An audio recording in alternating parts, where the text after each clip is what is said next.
Hey guys, it's Boris, and I'm recording my third tutorial for the CARE community. This tutorial is going to focus on masking for the purpose of isolating areas for color correction.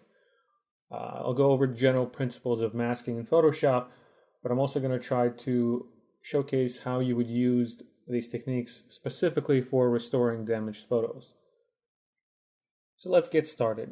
What is a mask in Photoshop?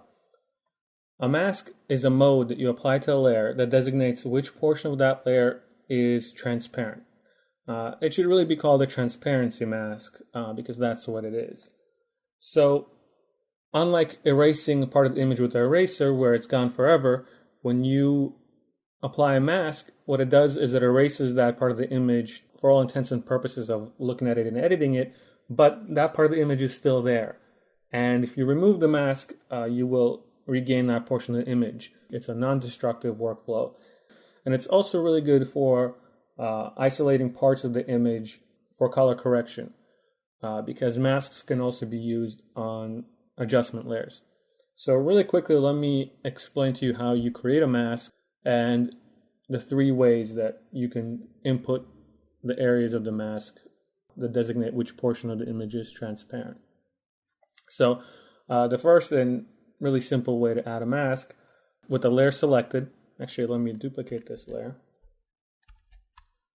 And with this layer selected, layer 1, you click this little box with a circle in it, which is our mask button. What that did is it added the mask mode on top of this layer. Right now, the box is all white, this thumbnail, because it represents the portion of the image that is not transparent. So by default, it's all white, it's all not transparent. If I was to make a portion of this black, that would designate where transparency is. So one of the ways I can enter transparency information into a mask is by directly brushing it on with a brush. So make sure that the mask layer mode of the layer is selected with this highlight here. You can be on the image, and you don't want to do that because you will then be altering the image. So we just want to change the mask. So with my background layer turned off and mask selected, I can use my brush tool with black and just paint on transparency. Now I'm not erasing this image. What I'm doing is brushing on transparency by entering black information into the mask, as you can see it updated here with the information that I put in. What's great about masks is that it uses the grayscale information. So if I set my brush to, let's say, 50% opacity and proceed to brush, it's not only half erasing or half making it half transparent because it's gray. And that really goes for all the values in between. I can also feather my brush so it's not a hard edge and really control which part of the image and how much I am making it transparent. So that's one way to enter information into a mask. But in all honesty, that's not the best way. It's a really good method for then fine-tuning your mask, but it's not my favorite. So what I'm going to do is I'm going to delete this mask. And you can delete it by clicking it and dragging it into the trash can. You don't want to apply the mask. I just want to delete it. So it's deleted. So the second way you can create a mask is by making a selection. So using any of your selection tools, you can use the marquee, you can use the lasso, you can use the polygon lasso. Let's use the lasso. And I'm going to quickly trace out some of the skin area here on the woman. With the selection active and the layer that I want to create the mask for selected, if I hit the mask icon now, it'll automatically create a mask for the area that I marqueed. Now let's say you didn't want to make a mask for the skin, you wanted to make a mask for everything but the skin. So let me undo one step. This time, what I'm going to do is I'm going to hold the Alt key when pressing the mask button, and it'll do the opposite, the inverted mask. If you decide to do this later on, as opposed to when you create the mask, you can always invert the mask layer itself by, again, make sure you have the mode selected here, and then Control-I will invert the blacks and the whites, so alternating how your mask is shown. Okay, so with this mask here, what I have is a full image layer and a black and white data layer that tells Photoshop which part of the image is visible. Now let's say when I get close up on the image, I don't really like the edges that I have. I don't really think it's a good mask. With the second method that I used, there's not much I can do with the existing mask. I could now use my brush and start painting on or painting off portions of this image by painting in black or white. But it's a little bit more time consuming and not as efficient as the third way of making a mask. So let me show you that now. I'm going to remove this mask as well. I'm going to trash it. Delete. And I'm going to make a path. Now you can use the pen tool, or you can use the freeform pen tool just like the lasso, but it creates too many points. Let's use the pen tool. And I'm going to quickly make a path here. And now when clicking this mask icon, I'm going to hold Control instead. And what that has created is a vector mask. Now a vector mask does the same thing as a rasterized mask. However, it allows me to edit the points while it's still a vector. So let's say I'm not happy with the way a portion of the mask looks. I could then go into my path selection tool, go to direct selection tool, and I can grab points on this mask and make quick edits. This is a great way to isolate parts of the image, but what I really want to show you is how you would use a mask on an adjustment layer. Let me quickly show you the option to rasterize vector mask. When you right-click on the mask, you'll get an option to rasterize the vector masks, and what that'll do is create the standard grayscale image that you can now paint over. Again, let me delete this. I'll also delete this layer as well. I'm going to go back to my background layer, and we're going to take a look at this stain right here. So for the purpose of this tutorial, I'm just going to apply a black and white adjustment layer because all I really want to do is show you how you would isolate an area of the image with a mask to make adjustments specific to that part of the image. Next thing I want to do is I want to adjust the levels of this rug here. It's too light compared to the rest of the rug around it. There's a little bit too much lightness in the dress here, and there's a bit of a darkening from the stain up in her dress here. So really quickly, what I'm going to do is I'm going to throw on a curves layer. And what you would do if you were just making a general correction to an image that's just been faded or as a color tint is you make overall adjustments. But if I try to lighten or darken this part, I'm affecting the rest of the image. And I don't want to do that, at least not in this step. I don't want to affect the whole image. I just want to adjust this little portion. And the way to do that is to apply a mask to my adjustment layer. Now, when you create an adjustment layer, a mask gets created by default. Now, this mask, like I explained before, is all white, so it's cut including the whole image. And I just want it to affect this area here. Okay? So what I'm going to do is I'm going to go to my path tool, and I'm going to draw the area that I want affected. And I'm doing this relatively roughly because I know I can go back and make adjustments. So I've made this path. Now, you'll notice we already have a mask. And as far as I know, I'm not aware of a way to apply this path to this existing mask. So what I'm going to do is I'm going to create a vector mask in addition to this and then delete this existing mask. The order of those events is not important. What is important now is that when you have a mask and an adjustment layer, you will see in the properties panel that right now I have the adjustment property selected, but I could switch to the mask properties. And what you see here on the right is that I have a mask that's selected. That's my default layer mask that got created. It's the raster mask. But I can add a vector mask, which is this button here. Since I've already created a path, by clicking on this vector mask option, I have now created a mask of that vector. I can go ahead and delete my raster layer by dragging it to the trash, and I just have the vector mask remaining. Now, having both of those there is not really the best idea. They compete with each other, so they don't really work too well in conjunction. So I have my vector mask. It's currently making just the inside of this path affected by this curves. So let's go back to properties, and I'm going to make some quick adjustments. I'm going to darken. Let me get in a little closer so we can see what's going on.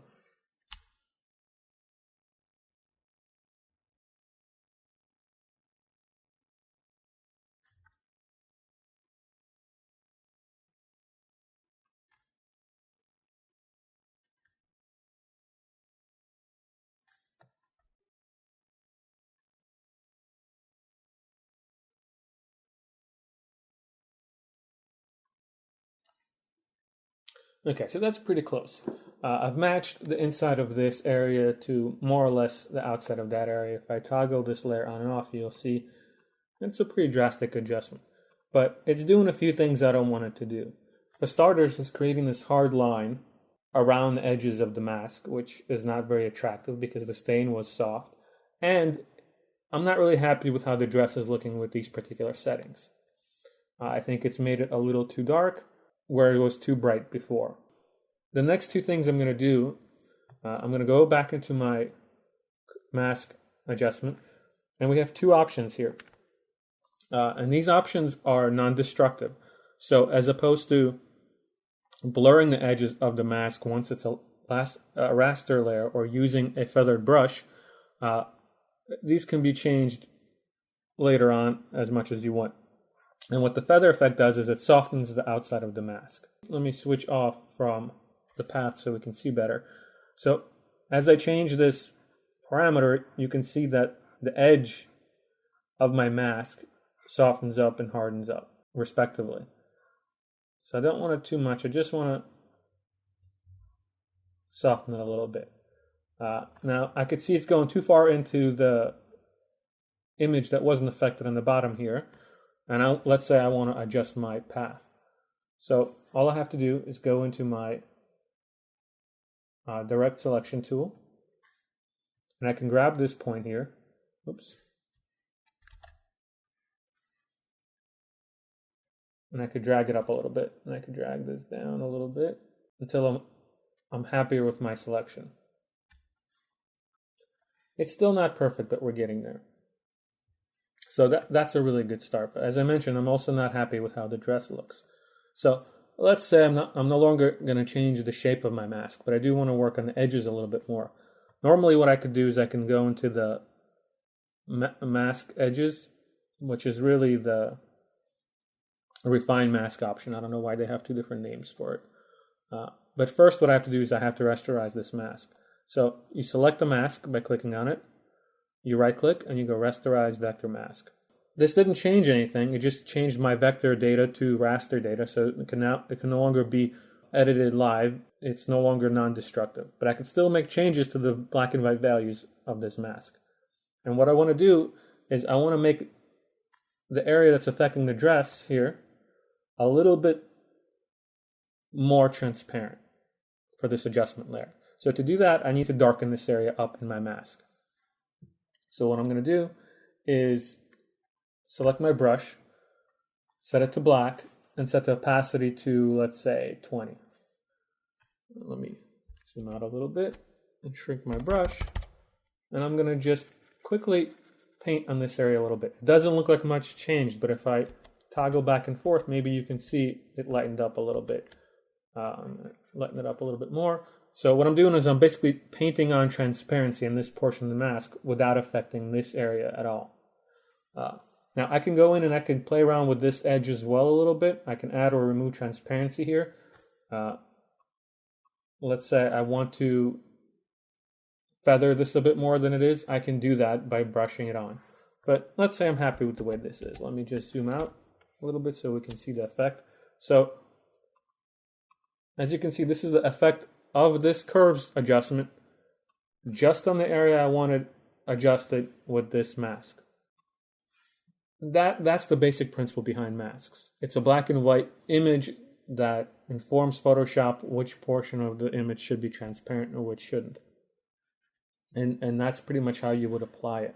You can do it as many times as you want. One thing to keep in mind is that every time you create a mask for an image and you create a new layer with that mask, all of that data is being stored by Photoshop. So if I made 15 versions of my background and masked each portion of it for editing, I'm in effect creating 15 versions of that image, so the file size will grow. You might want to have that luxury as you're working because you just don't know what you're going to need. But if you're certain that certain changes won't need further amending, what you can do on an image layer, if you have a mask, let's create a mask real quick. So here I made my really quick mask. You can apply that mask. And what that does is it deletes all the portions that were supposed to be transparent and leaves me with just that bit of information. So I'm not storing the rest of this image even though it's not visible in my document. But again, that's not really necessary to do while you're working, but you might want to do it when saving your file and you know you're not going to need that part of the image to keep the size down. That pretty much covers how you create masks and where you would use them. The other thing I wanted to show you is refining masks. So let's talk about the portion of the dress here for this part. I'm going to create another curves adjustment, and I want to adjust this portion of her dress. I'm going to take my polygon tool. I'm going to make a quick selection. Now I'm going to make this a bit of a sloppy selection because I want to show you what the refine mask tool does and how it works. I'm not being terribly careful on purpose. I've made my selection. I have my layer selected. I click on the mask tool. Oops, sorry, I gotta delete that first. Yes, delete. Click on my mask tool, and now I've created my mask. So now I'm only affecting the portion that is white. Okay, just so that's clear, let me show you. Okay. And let's say I want to brighten it up. I want to take this part here and I want to match it to the rest of the. Let me delete this point here.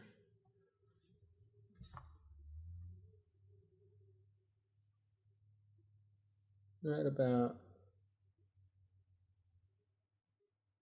there. Not too much. But as you can see, now I have visible line here, a visible line here, here, and here.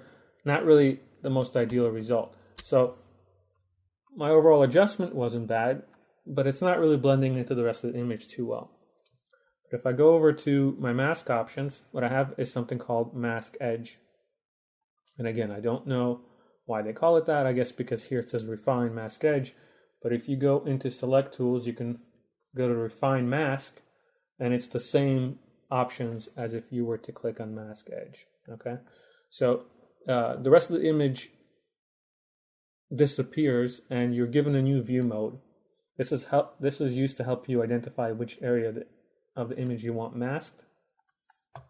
This is good for when working with an image layer because it shows you exactly what's visible and what's not visible. But since we're not working on an image layer, we're working on an adjustment layer, I don't want this mode. What I want is on layers. You can also press X to temporarily disable all views and press F to cycle views. So I could have just pressed X, I suppose. Okay. So with that view changed, I now have a bunch of controls for the edge of my mask. Adjust edge. I can smooth it out, which if it's a selection made from something really rough, it'll smooth it out. I can feather the edge, can increase contrast, and I can shift the whole thing in and out, which is a great option. So let me smooth it a little bit. Let me feather it a little bit. And the great thing about this tool is that I know this is not a great example, but it's actually making adjustments live. You can see them happening as you drag the tool. So just for purposes of extremes, you can see it is making adjustments.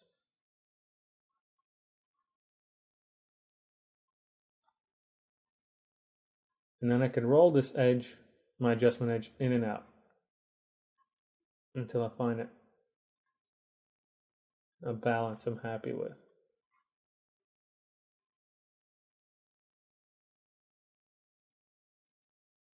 Now, again, this is not perfect and I did rush a little bit.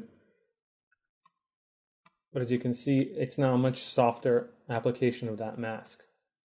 one more thing that I wanted to add is that there's actually a fourth way to create a mask. If you have the forethought of making your selection before adding the adjustment layer, instead of creating that blank white mask, it'll actually create a mask out of your existing selection. It will do a raster mask for a normal marquee selection, and it'll create a vector mask if you have a path selection beforehand. I never seem to remember this, but it would be a little bit quicker to do this because then you don't have to delete the white blank mask that automatically fills in. So that pretty much covers everything that I wanted to tell you about masks. I'm sure there's more, and I'm sure there's things that I've missed, but hopefully you have picked up something that'll help you with your restorations. If you have any questions, please post in the Google community thread. And if you are new to Care and you're watching this on YouTube because you stumbled onto it, please check out this website where you can learn all about Care for Sandy and how to join our community. Hopefully, I'll see you next time. Thanks.